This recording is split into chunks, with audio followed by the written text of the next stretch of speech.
అడ్డం పెట్టుకుని కోర్టును అడ్డం పెట్టుకుని అమ్మ మాట్లాడే ఉద్దేశం లేదు. నేనున్న బతుకున్నా బట్ కానీ ఇప్పుడు నా ఫ్యామిలీ గురించి నేను వాడు ఎందుకు మాడాడు అమ్మ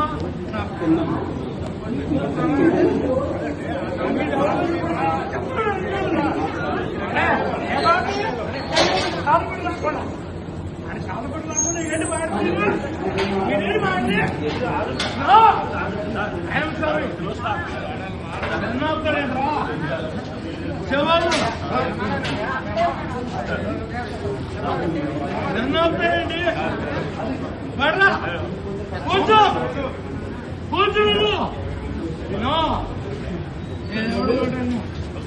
నేను తప్పు వాడు మాట్లాడుతుంటే వీళ్ళు పెద్ద మనుషులుగా యాక్ట్ చేస్తున్నారు. బట్ నా మాట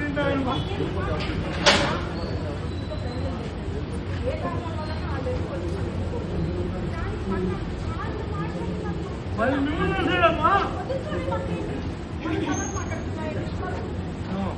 వాడు ఇల్లు పూల మట్టలైపోవాలి నిలమట్టం ఇంకా పట్టే ఉద్దేశం నాకు లేదు. బట్ నేను చాలా మంది చెప్తున్నా నా బాధని నా ఆవేదనని తల్లి ప్లీజ్ నువ్వు ఎందుకు వచ్చావు ఇంకెవరు చెప్పాడు రా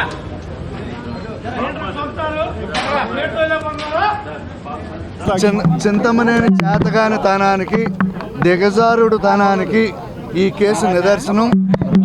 అతను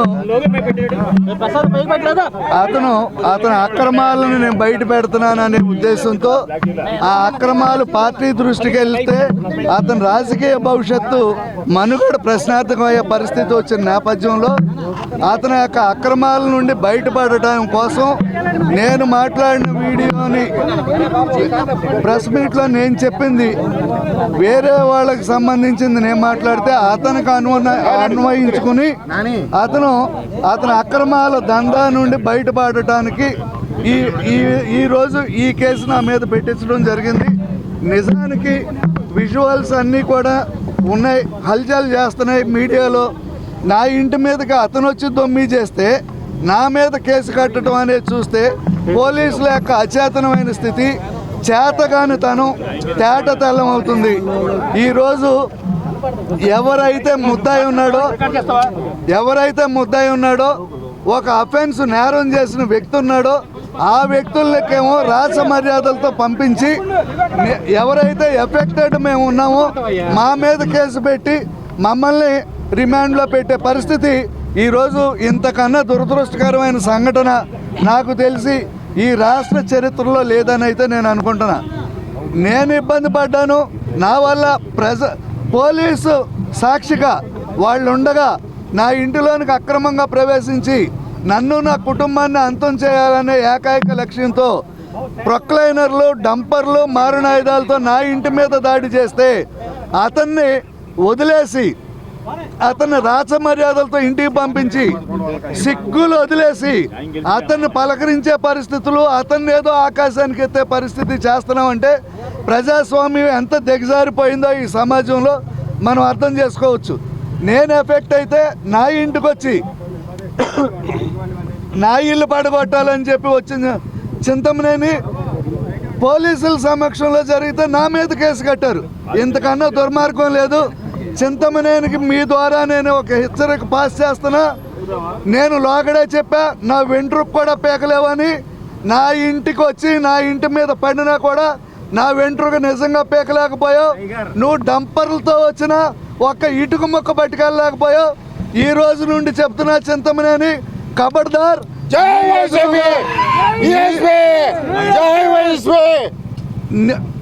ఖబర్దార్ చింతమనేని విముక్త దెందులూరు నియోజకవర్గం కోసం నేను పోరాటం చేస్తా.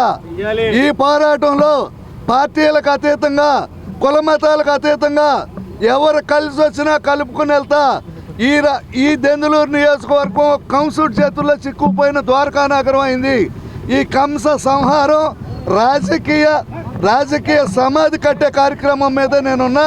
నా ప్రయత్నం కూడా అదే, నేను చేసే పని కూడా అదే.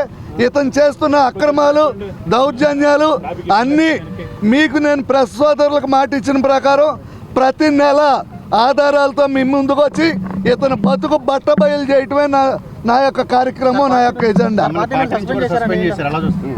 నన్ను పార్టీ నుండి సస్పెండ్ చేసినట్టుగా నేను ఈరోజు చూసా. నేనైతే ఒకటే చెప్తున్నా, నేను ఒక న్యాయవాదిని. నేను పార్టీకి పని చేసేది ఉంటుంది తప్ప నేను పార్టీ నుండి నేనేమి ఈ రోజుకు ఒక్క రూపాయి నేను ప్రయోజనం పొందలా. 19-24 మధ్యకాలంలో 1680 కేసుల్లో నేను బెయిల్స్ తీసుకున్నా తెలుగుదేశం పార్టీ తరఫున. అదే తెలుగుదేశం పార్టీకి నేను చేసినంత మూలన నా మీద కేసు కూడా రిజిస్టర్ అయింది. నేను ఆ కేసు వాయిదాలకు కూడా తిరుగుతున్నా. నేను పట్టాభి గారి కేసులకు కానీ, యువగాళం కేసుల్లో కానీ, చంద్రబాబు గారు అంగళ్ళ కేసులకు కూడా నేను ఒక్కనే అటెండ్ అయ్యా. ఆ రోజు జగన్మోహన్ రెడ్డి గారు, సజ్జల రామకృష్ణారెడ్డి గారి మీద కూడా ఏలూరులో కేసేసి, ప్రైవేట్ కేసేసి కేసు కట్టించిన ఒకే ఒక మగాడిని ఈ రాష్ట్రంలో నేను ఒక్కడినే. నేను ఎందుకేసా? నాకు జగన్మోహన్ రెడ్డి గారి మీద, సజ్జల రామకృష్ణారెడ్డి గారి మీద నాకు వ్యక్తిగతమైన వైరం ఏమీ లేదు. ఆ పార్టీ పాలసీ మీద వేసా. ఆ రోజు మీ తరపున పనిచేసిన రోజునేమో మహావీర చక్ర బిరుదం ఇచ్చి లీగల్ సెల్ ఉపాధ్యక్షుడు అన్నారు. ఈరోజు ఇక్కడ జరుగుతున్న అక్రమాలని, దందాలని నేను క్వశ్చన్ చేస్తే ఈరోజు నువ్వు అసలు మా పార్టీకి పనికిరావు అన్నారు. దాని మీద మీరందరూ మీ ద్వారా నేను ఈ సమాజంలోని ప్రజలకు కూడా నేను విజ్ఞప్తి చేస్తున్నా. నేను చేసేది ఏంటంటే, నేను తెలుగుదేశం పార్టీ నుండి ఒక్క రూపాయి నేను తీసుకోవాలా. నేను చేసిన ప్రతి కేసుకి అయిన ఖర్చులు కూడా నా సొంత డబ్బులతో చేశా. నాకు ఒకే ఒకటి ఖర్చు పెట్టింది ఏంటంటే, నేను అంగళ్ళలో మదనపల్లికి వెళ్ళినప్పుడు ఒక్క ఫ్లైట్ టికెట్ అక్కడ పెట్టారు తప్ప పార్టీ నుండి నేను ఒక్క రూపాయి తీసుకోవాలా. నేను ఈ పార్టీ కోసం, ఆ పార్టీ కోసం కష్టపడ్డా, చేశా. ఈరోజు నా అవసరం లేదనే భావం ఉంటుంది పార్టీకి. నన్ను సస్పెండ్ చేసి ఉండొచ్చు. మాకేముంటుంది, లాయర్గా మాకు తగ్గితే ఒక క్లయింట్ తగ్గుతాడు, ఇంకో క్లయింట్ వస్తాడు. మా వృత్తి మాకుంది, మేము వృత్తి చేస్తున్నాం. నేను రాజకీయం చేయలా, రాజకీయ పదవులు అడగలా, నేనేమి పదవులు పొందలా. కనీసం ఒక్క రూపాయి నేను ఫీజు పొందకుండా నేను పార్టీకి సేవ చేశా, నిస్వార్థంగా చేశా, నిజాయితీగా చేశా. సరే, నా యొక్క నిజాయితీని గుర్తించి కనీసం సస్పెండ్ చేస్తామని చెప్పే టైంలో అన్న, ఇదిగో ఇతని వల్ల పార్టీకి మేము ఈ విధంగా సేవ చేయించుకున్నాము అనే కృతజ్ఞత ఏదన్నా చెప్పుకుంటే నేను సంతోషించేవాడిని.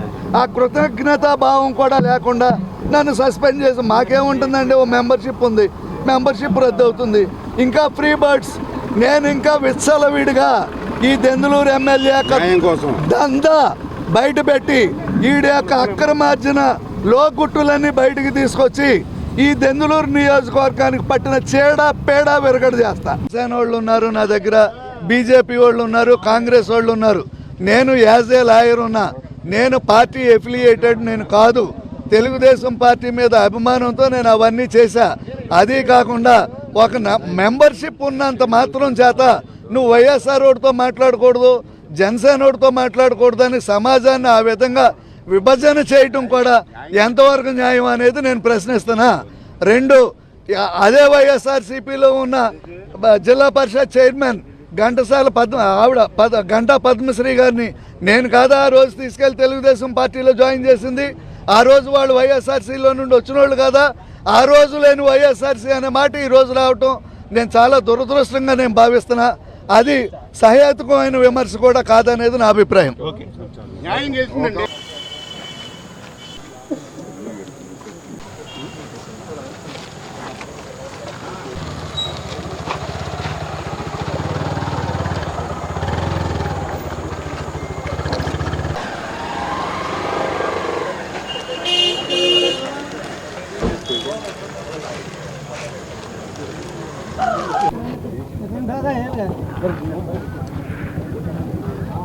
వాళ్ళు కావాలని ఏంటంటే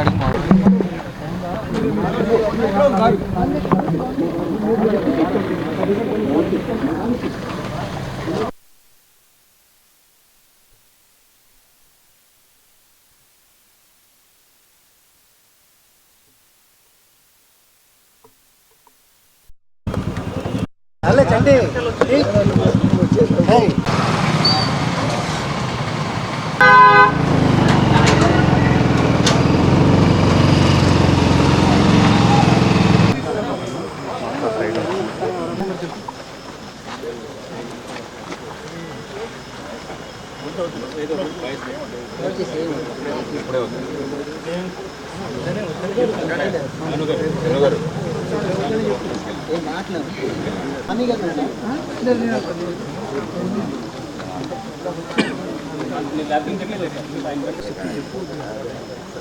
రేపు నేను మా నాయకుడు వచ్చి చూస్తాను సార్. మా నాయకుడు అన్నారు సార్, ఇక్కడే ఉన్నారు.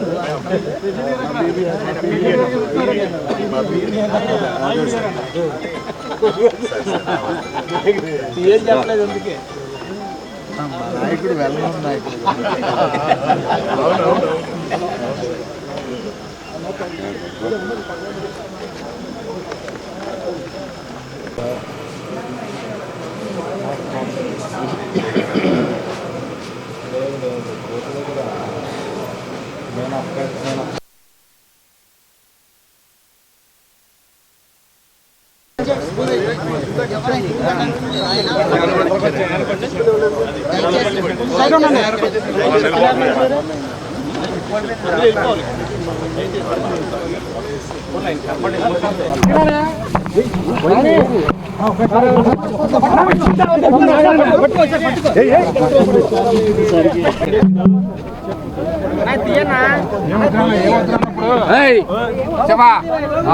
ఏమొద్దు ఇప్పుడు